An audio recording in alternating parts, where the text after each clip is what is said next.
The Gift of the Magi is a classic short story by the American writer O. Henry William Sidney Porter, first published in 1905. It is a famous sentimental tale, particularly associated with the Christmas season, and is renowned for its use of irony and its heartwarming moral. Once a time, it's Christmas Eve. In a humble little apartment lives a young couple, Della and Jim, who are deeply in love but have very little money. Della has been saving every penny she could, but all she has is $1.87. Not nearly enough for a worthy gift for her beloved Jim. Her heart sinks.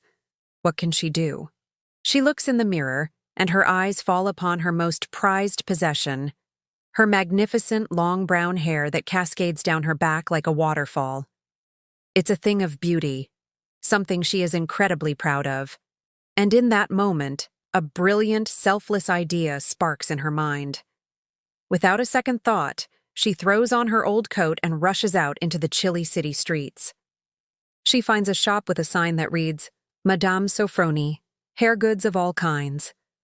Taking a deep breath, Della walks in and asks, "Will you buy my hair?" The stoic owner inspects the flowing locks and offers, $20. Deal. In a matter of minutes, her beautiful hair is gone, and she clutches $20 in her hand. Now, with money to spend, she searches high and low for the perfect gift. And then she sees it, a simple, elegant platinum chain.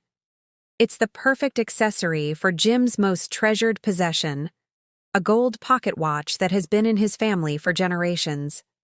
The chain costs $21, almost every cent she has.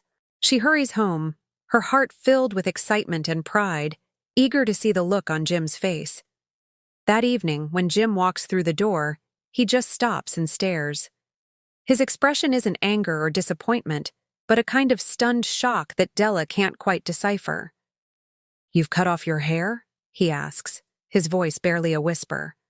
"Yes," she says, her words tumbling out. "I sold it to buy you a present. My hair will grow back. I just had to get you something wonderful for Christmas." A gentle smile spreads across Jim's face. He reaches into his coat and hands her a small, flat package. "Open this first, Dell," he says softly. She carefully unwraps it. Inside are a set of exquisite combs made of pure tortoiseshell with jeweled rims. They are the very combs she had admired for months in a shop window, the ones she dreamed of wearing in her beautiful long hair. Tears well up in her eyes as she looks at the precious gift she can no longer use.